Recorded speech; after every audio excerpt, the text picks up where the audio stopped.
So, picture reading a text that's written in the exact, rhythmic, archaic cadence of the book of Isaiah. Oh, wow. Okay, yeah, right. Like the syntax is ancient, the tone is majestic, the warnings are super apocalyptic, and you kind of settle into that familiar, comfortable desistance we usually have with biblical prophecy. Right, because it feels safe. It's history. Exactly. It's safely in the past. But then in the second verse, the ancient voice just stops talking about Babylon or the pharaohs and starts talking about Donald Trump. Yeah, that's quite the pivot. It really is. It mentions Benjamin Netanyahu. It details the fall of the Twin Towers on 9/11 and like the rise of Hamas in Gaza. See, the cognitive dissonance there is just immediate. I mean, we are so conditioned to view prophecy as something, safely sealed in amber. It's a historical Right, artifact. it's something scholars just dust off. Exactly, to understand the ancient world. Yeah. So when that ancient literary mechanism is suddenly, well, weaponized, really, to critique the 21st century geopolitical landscape, it forces a completely different kind of reading. You can't just passively observe it. No, you have to wrestle with it. You're forced into an active engagement with the text. Which is exactly the collision we are unpacking today. We are taking a deep dive into an incredibly unique set of sources. Primarily, a 2024 text called Baba Shuva, A New World, A New Reality, by an author named Nathan or Ben-Zvi. It's a fascinating document. It really is. And alongside it, we have a theological comparative analysis that places this new text directly against the foundational pillars of classical monotheism. So Judaism, Christianity, and Islam. Because the author is attempting something that's frankly almost unthinkable in modern literature. Yeah, writing a completely new prophetic text. Right, one that claims to synthesize the Abrahamic faiths while simultaneously calling for their total reconstruction. It's ambitious, to say the least. Yeah. But before we really jump in, we do need to establish a very firm boundary for you listening. Yes, this is crucial. Because this text uses the language of divine revelation to address current, highly volatile realities. I mean, it talks explicitly about the Israeli-Palestinian conflict, specific political leaders from both the left and the right, and ongoing contemporary wars. Right, so we must be very clear about our analytical lens here today. We are strictly dissecting the theology, the philosophy, and the psychological mechanisms of the text itself. Exactly. We are entirely neutral. We aren't taking any sides regarding the real-world political conflicts and figures mentioned in the sources. We're neither endorsing nor condemning the author's political or spiritual claims. We're simply reporting and exploring how he constructs his worldview. And why it's designed to resonate so powerfully with a modern audience. Because, I mean, it really does hit a nerve. What's fascinating here is just how rare it is to see a modern author attempt this kind of voice. So our mission for this deep dive is to understand the architecture of this worldview. And to do that, we have to look at the foundation Baba Shuva is built upon, or I guess, the foundation it's reacting against. Right, because texts don't exist in a vacuum. It is deeply, almost aggressively, in dialogue with classical monotheism. So let's map that out. Our comparative source lays out the historical baseline of these three major faiths. And when you look at them through the lens of Baba Shuva, a really specific pattern emerges. The historical baseline is key because Baba Shuva isn't attempting like an atheistic teardown. It actually acknowledges the immense moral architecture these religions built over millennia. Okay, so let's break down that architecture. According to the comparative document, Judaism established the framework by focusing on the sanctity of life as the primary vehicle to sanctify the divine, right? Exactly. And the mechanism for this is tikkun, which means repairing the world, and mitzvot, the commandments. It's an intensely physical, action-oriented approach. Right. It bridges the spiritual and material realms. Yeah. You don't just, sit around and believe in justice. You execute it through a very complex legal and social code. Got it. And then Christianity shifts the axis a bit. It centers on the figure of Jesus and pivots heavily toward the spiritual interior. Yes. The emphasis moves toward unconditional love, grace, and forgiveness. So the primary mechanism of repair isn't necessarily a strict legal code anymore. Right. It's a transformative spiritual purpose focused on redemption and essentially the sacrifice of the self for others. Okay, and then following that, Islam constructs its foundation on the concept of absolute submission to a singular, merciful God. And the mechanism there relies on establishing a rigorous harmony between body and spirit. Which plays out through mandates on justice, profound modesty, and structural charity, right? Exactly. Institutionalizing care for the weak and vulnerable. So when you step back and look at these three systems together, you see a comprehensive blueprint for human morality. You've got legal justice, internal grace, and societal harmony. It sounds like a perfect system. It does. But the author of Baba Shiva looks at these three magnificent blueprints and essentially diagnoses a catastrophic system failure. A system failure, wow. But he acknowledges the original intent was pure, doesn't he? Oh, absolutely. In fact, he frequently utilizes the concept of Mashiach ben David, the messianic ideal.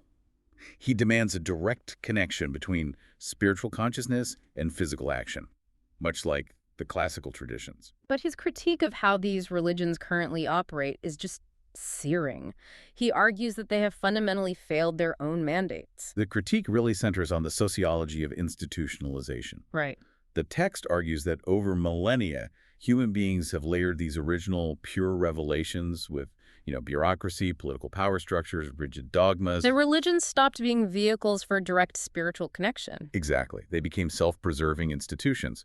So Baba Shiva is calling for a return to raw biblical roots, just stripping away the centuries of human commentary and hierarchical control. Okay, let's unpack this with an analogy because it reminds me of a computer operating system. Oh, I like that. Go on.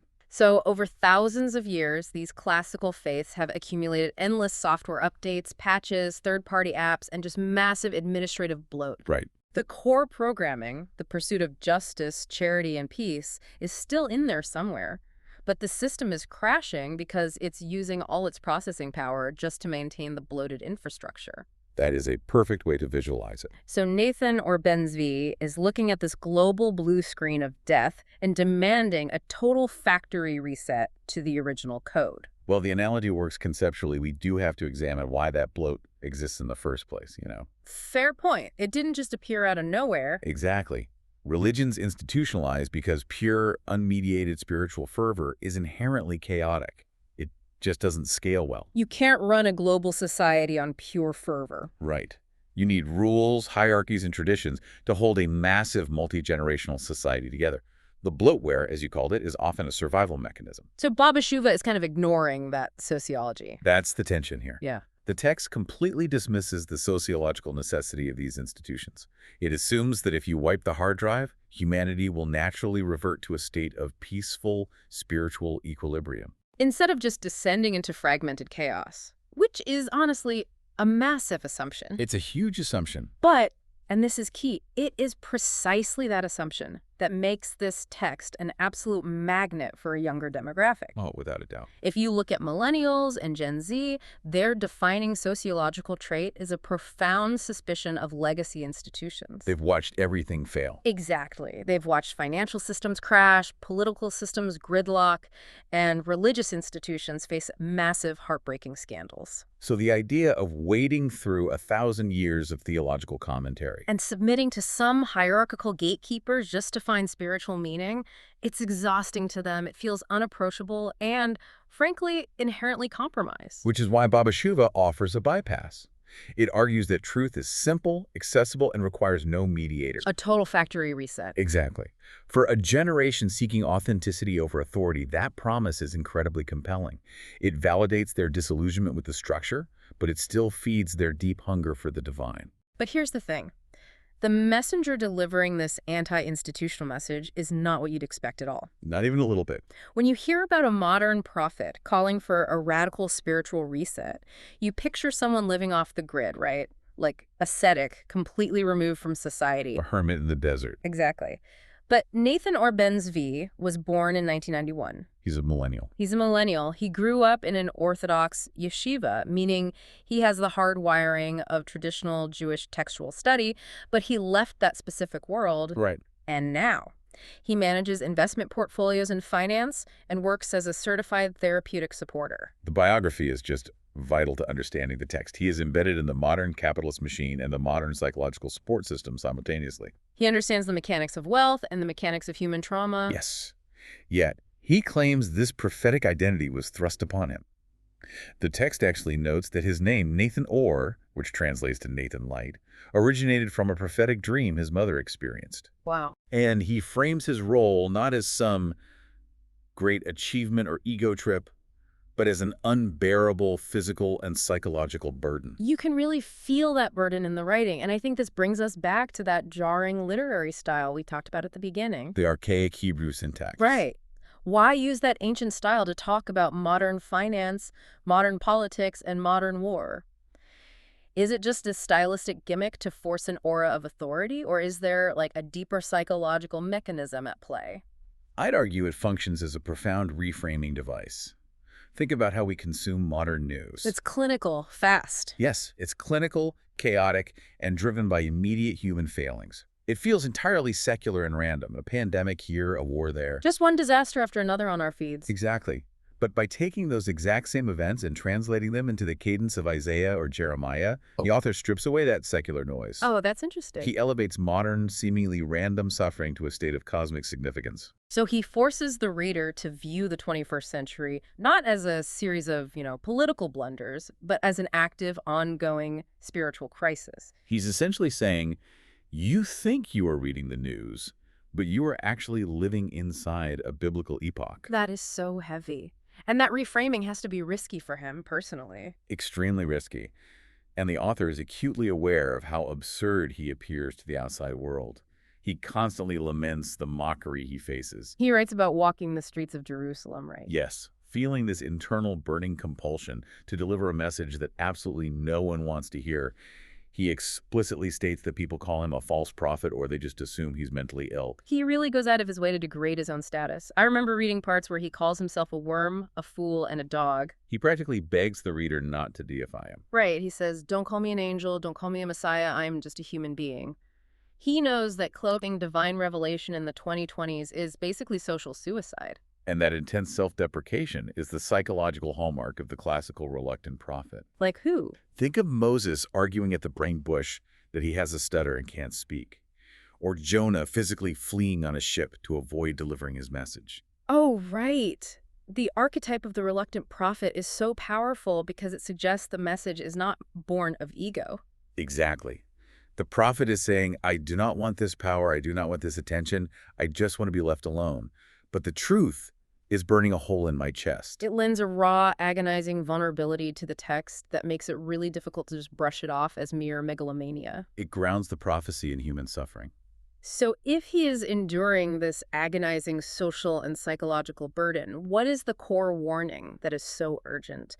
Because when we look at the specific demands of Baba Shuva, the critique of the modern world leads to a stance on the sanctity of life that completely rewrites the rules of engagement. It does. The text furiously condemns humanity for practicing what it terms a religion of blood. A religion of blood. Let's dig into that because this is where the theology moves from abstract critique to a radical physical demand. Right. So the text strictly forbids war, violence, and murder. Which, to be fair, is standard religious morality. Thou shalt not kill. True. But Baba Shuva extends this absolute prohibition to animals. The author explicitly commands his followers to stop eating meat. Completely. He argues that animal suffering is a direct affront to the divine. This is huge because he's dismantling the traditional religious frameworks that permitted violence. Historically, classical religions have always maintained complex carve-outs for, just wars or divinely mandated conflicts. Yes, there are always exceptions. And furthermore, they establish massive, intricate systems for animal sacrifice in antiquity, which eventually evolved into the highly regulated kosher and halal slaughter practices we have today. Which essentially sanctified the shedding of blood under specific controlled conditions. Exactly. But Baba Shuva looks at those controlled conditions and declares them obsolete. And not just obsolete, but spiritually toxic. The guiding ideology repeated throughout the text is, under the flesh, we are all human. It represents a massive expansion of the empathic circle. It really does. The author argues that you cannot compartmentalize violence. You cannot institutionalize the mass slaughter of animals for sustenance and then expect humanity to maintain a profound reverence for human life.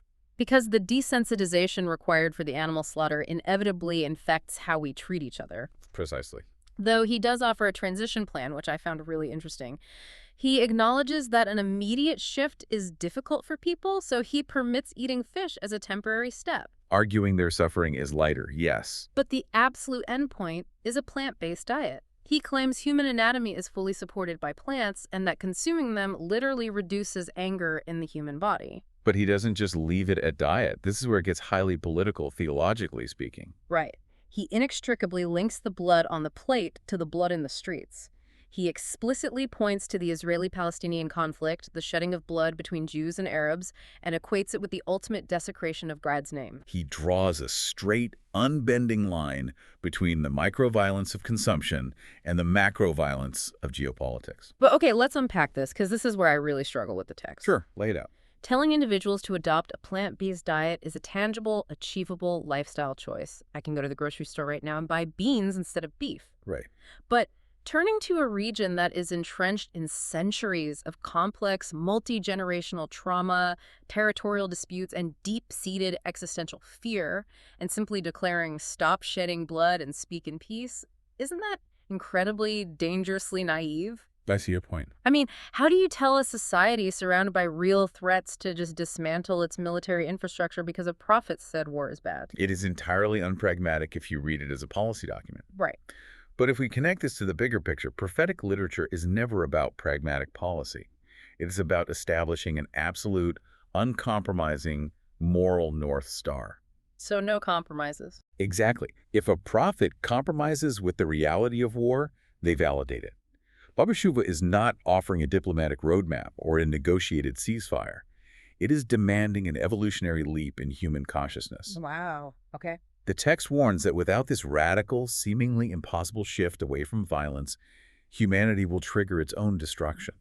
And the apocalyptic visions he uses to back up this warning are intense.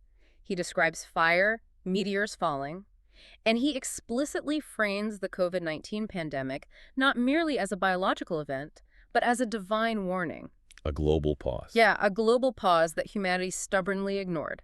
So he is essentially countering the charge of naivete that I just brought up. How so? He's saying, you think I'm naive for demanding absolute peace, but you are the ones who are naive for believing you can perpetuate this cycle of blood without eventually destroying the entire ecosystem. That is a brilliant way to phrase it. Yeah. And to bypass the rational, pragmatic defenses of the reader, the very defenses you just raised about policy and defense, the author relies heavily on symbolism. Because logic doesn't work. Exactly. You cannot argue a society out of war using logic, because war itself develops its own internal, inescapable logic. Therefore, the text uses cinematic, visceral parables that speak directly to the subconscious. The symbols he chooses are incredibly vivid. Let's decode some of this imagery, starting with the blood moon and the red rose. Yes, let's look at those. The moon turning to blood is a recurring motif. It acts almost like a mirror in the sky, reflecting humanity's violence back at itself. But the parable of the rose is really the emotional centerpiece of the book. It is a devastating critique of theological division. Walk us through it. So, in the parable, 3 men are violently fighting over a single magnificent flower. To resolve the conflict, a divine messenger arrives and dismantles the flower. He takes it apart. Yes. He gives the red petals to Islam, symbolizing blood and passion. He gives the wooden stem to Christianity, representing the cross. And he gives the green leaves to Judaism, representing the altars and sacrifices of the temple. What makes this parable so incredibly effective is the tragedy of the resolution. The messenger gives each man a piece of the divine truth, but by doing so, the flower itself is killed. Right. A rose is only beautiful and alive when it is whole. The author is vividly illustrating how classical religions have taken specific fragments of the divine reality and weaponized them against each other. They're proudly holding up their dead piece of the flower and claiming it is the only true religion. It bypasses intellectual debate entirely. It doesn't argue about whether the petals are more important than the stem. It simply states that the very act of dissecting God destroys the presence of God. Baba Shuva is a demand to reassemble the rose. Exactly. And he reinforces this with another striking vision, the parable of the 3 men and the book. Oh, right, where 3 men are physically tearing a book apart, fighting over ownership. Yes. And an angel named Leo intervenes. He explains that the book belongs to none of them exclusively, but to all of them collectively. Symbolizing the shared heritage of the monotheistic faiths. Right. If you tear the pages to hoard them, the story becomes unreadable for everyone. Again, he attacks the concept of exclusive theological ownership, but then the imagery shifts from critiques of religion to the state of the human soul itself, utilizing the symbols of the white sheep and the eagle. This vision is particularly harrowing. It really is. He describes a white sheep, which seems to represent either blind, suffering humanity or perhaps the isolated prophet himself, falling into a pitch-black pit swarming with snakes and The scorpions. sheep is helpless, terrified, and being actively poisoned. And the snakes and scorpions are ancient archetypes, right? Very much so. Ancient archetypes for deception, malice, and predatory evil. The sheep represents innocence stripped of all agency. But then, just as a sheep is about to be consumed, a white-headed eagle, a divine emissary, dives into the pit. The eagle engages in a violent battle against a snake and a wolf, symbols of evil and predation, to pull the sheep to safety. Here's where it gets really interesting. What strikes me most about these sequences is that Nathan or Ben Zvi doesn't describe them as dreams he just watched from a distance, like he was watching a movie. No, he experiences them viscerally. He describes his own body physically transforming within the text. He writes about growing wings, his skin hardening like diamond, riding chariots of gold through the heavens to witness the divine architecture, It is an intensely psychedelic somatic experience. which is exactly why it appeals to a modern seeker. For so many people, traditional religion has been reduced to sitting in a pew and reading a dusty manual of behavioral rules. It's an intellectual, passive exercise. Exactly. But Baba Shuva presents spirituality as a dynamic, terrifying, and awe-inspiring physical encounter. It re-injects the concept of raw, unmediated awe back into theology. Okay, but this creates a massive practical challenge. Right? If a reader is deeply moved by the parable of the rose, if they adopt the plant-based diet and reject violence, how do they actually live this out on a Tuesday? What's the daily routine? Exactly. What is the lived experience of a Baba Shuva believer if all the traditional institutions are dismantled? Well, according to the text, the primary mechanism is the radical privatization of prayer. The complete rejection of intermediaries. Yes. The text systematically attacks the infrastructure of religious intermediation. It specifically targets figures who monetize spirituality. Rabbis or clerics selling amulets, red threads, or holy water. Baba Shuva views this as merchants turning the divine into a consumer product, effectively replacing the religion of the spirit with a transactional religion of the flesh. So if you remove the cleric, the synagogue, the church, and the mosque, how are you instructed to communicate with the divine? Through profound simplicity, the text argues that prayer requires no specific liturgy, no mandated time, and no consecrated building. You just pray. You're instructed to write your desires on a note with a pure heart. The communication is direct, unformatted, and entirely internal. He also introduces a physical practice of purity, but it's deeply integrated with nature rather than architecture. The water immersion. Right. He commands believers to wash in the sea or in natural running water. It's an immersion meant to physically and psychologically cleanse the individual from the blood and the accumulated violence of the modern world. But here is where we encounter a fascinating contradiction in the text. Oh, I know what you're going to say. Despite its heavy critique of physical religious rules and institutions, Baba Shuva prescribes very specific physical symbols of faith. The jewelry. Yes. Men are commanded to wear a gold necklace inscribed with the Shema Israel, the foundational Jewish declaration that God is one. And women are instructed to wear a necklace featuring a red rose or a blood moon. I really struggle to reconcile that. I mean, he wants a total factory reset of institutional bloat. He wants a pure religion of the spirit, but then he immediately establishes a mandated uniform. It seems counterintuitive. Isn't replacing a traditional prayer shawl or a cross with a gold blood moon necklace just swapping out one set of physical constraints for another? How does that not immediately begin the cycle of institutionalization all over again? It is a profound paradox. And I think it highlights the inescapable challenge of anchoring a purely spiritual movement in a physical world. Because a completely internalized religion is invisible. Exactly. Yeah. Without physical markers, a community cannot identify itself. The jewelry serves as a necessary sociological tether. But notice the nature of the symbols. They are not institutional logos. Right.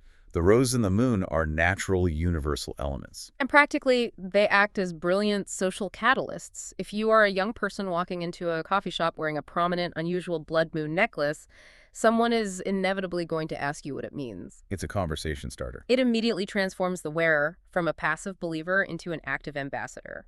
You don't need a missionary program. The jewelry initiates the conversation about ending violence and reassembling the rose. It provides an aesthetically distinct, highly personalized spiritual identity that entirely bypasses traditional hierarchy. And speaking of bypassing traditional hierarchy, the most tangible, radical societal shift in the text occurs when Baba Shuva confronts classical religious law, specifically regarding social justice and family structure. This is perhaps the most theological dynamite in the entire text. It really is. Nathan or Benzvi explicitly takes aim at two of the most painful and tractable categories in traditional Jewish family law, the mamzer and the aguna. We need to provide some context here, because this requires deep historical understanding to grasp the magnitude of the change. Right. Let's break it down. So a mamzer is an individual born from specific forbidden unions, such as adultery. The horrific weight of this law is that the status is hereditary. It passes down. Exactly. A mamzer cannot marry a regular Jew, and neither can their children for generations. It is a system that literally punishes the innocent child for the sexual sins of the parents. It is an ancient legal mechanism originally designed to enforce strict sexual boundaries within the tribe, but the human collateral damage is immense. Classical rabbinic authorities have agonized over the mamzer status for centuries, right? Oh, absolutely. They've created incredibly complex legal loopholes to avoid applying the label because they recognize its cruelty, but they feel bound by the biblical text. They cannot simply erase the law. Similarly, the aguna, or the chained woman, represents a massive patriarchal power imbalance. In traditional Jewish law, only the husband can grant a religious divorce, known as a get. Right. If the husband refuses out of spite, or if he disappears, the woman is trapped. She cannot remarry. And if she has children with a new partner, those children are classified as mamzerim. It's a vicious cycle. Women have had their entire lives held hostage by this legal structure. And while institutions have tried to create prenuptial agreements to mitigate it, the core imbalance still remains. Baba Shuva addresses these centuries of legal agony and simply cuts the Gordian knot. He doesn't even try to argue the law using traditional Talmudic logic, does he? No, not at all. He relies purely on his prophetic authority to issue a sweeping divine pardon. He declares the mamzerim pure, blessed, and entirely free. He states unequivocally that God does not punish children for the actions of their parents. And for the chained women, the agonot, he invalidates the entire premise of the husband's power. He declares them free to live, free to remarry, and explicitly challenges the religious authorities. He essentially demands, by what right do you perpetuate the suffering of these women in God's name? This is the ultimate execution of his factory reset.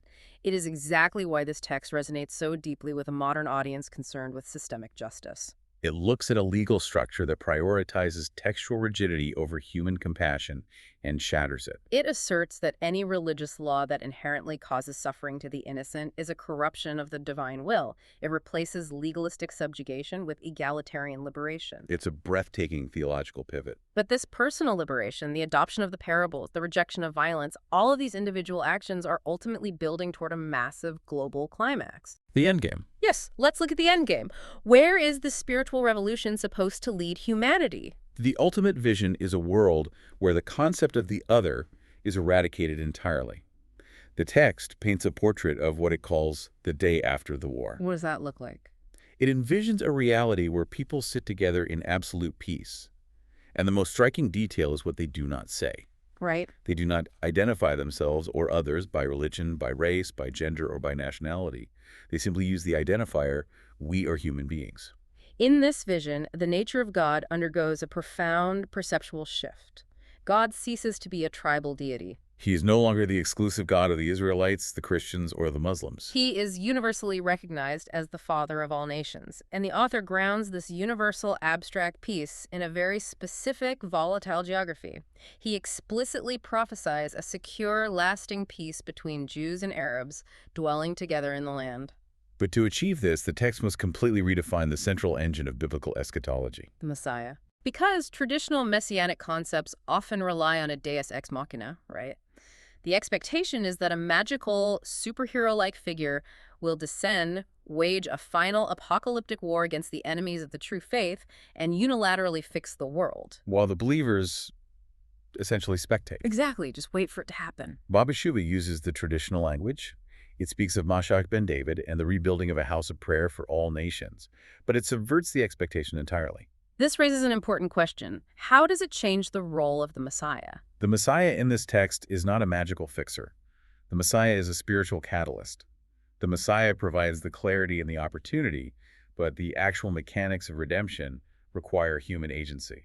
The text explicitly places the burden back on the reader. It says, the choice is yours, a world of peace or a world of war. The Messianic era cannot begin until humanity actively chooses to stop shedding blood, both human and animal. It demands universalism over tribal victory. Which forces us to ask, is Baba Shuva a new religion, or is it an evolution of Judaism? The text is very careful to state that it does not come to cancel the Torah of Moses. It claims it comes to correct the human heart's approach to it. It describes a necessary evolutionary leap from a covenant of the flesh to a covenant of the spirit. Right. The covenant of the flesh is defined by physical laws, strict boundaries, tribal exclusivity, and animal sacrifices. The covenant of the spirit is defined by universal empathy, unmediated connection, and absolute peace. It views itself as a corrective lens. It looks at the classical monotheistic faiths and essentially concludes, you all hold a vital piece of the truth, but your desperate need to administer, control, and isolate that truth has turned you against each other. It demands that humanity shed the tribal exclusivity that has been the defining feature of religious history for thousands of years. We have unpacked an immense landscape today. We really have. We've traced the journey of a modern millennial finance professional who believes he is bearing the crushing weight of ancient prophecy. We've explored a radical theology that demands the absolute cessation of war and the end of meat eating, arguing that human and animal blood are inextricably linked. We've analyzed the profound psychological impact of the parable of the rose and the torn book, and we've seen a breathtaking attempt to dismantle centuries of painful religious bureaucracy to free the marginalized like the Mamzer and the Anguna. It is a text that aggressively refuses to let the reader remain passive. It forces you to look at the violence and the divisions you accept as normal, pragmatic realities and demands that you imagine a reality where they are abolished entirely. Which brings me to a final thought for you listening, and it's a difficult one. Lay it on us. Baba Shuva's ultimate destination relies on the beautiful mantra, under the flesh we are all human. To achieve the peaceful garden that Nathan or Ben Zvi envisions, we must abandon our labels, our tribal borders, and our deep-seated us versus them mentalities. But I wonder if we are underestimating the psychological terror of a labelless world. For millennia, our tribes, our specific religions, and our borders haven't just been sources of conflict. They have been sources of profound identity, safety, and belonging.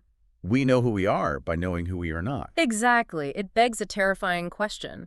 Are we actually capable of existing without an other to define ourselves against? Or is our psychological addiction to our divisions so deep that we would actually prefer the familiarity of a bloody, divided world over the existential dread of a unified, structureless existence? That is a heavy thought. Think about what you would personally have to surrender. What core piece of your identity you would have to let go of to step into a world with no labels. Thank you for joining us on this deep dive.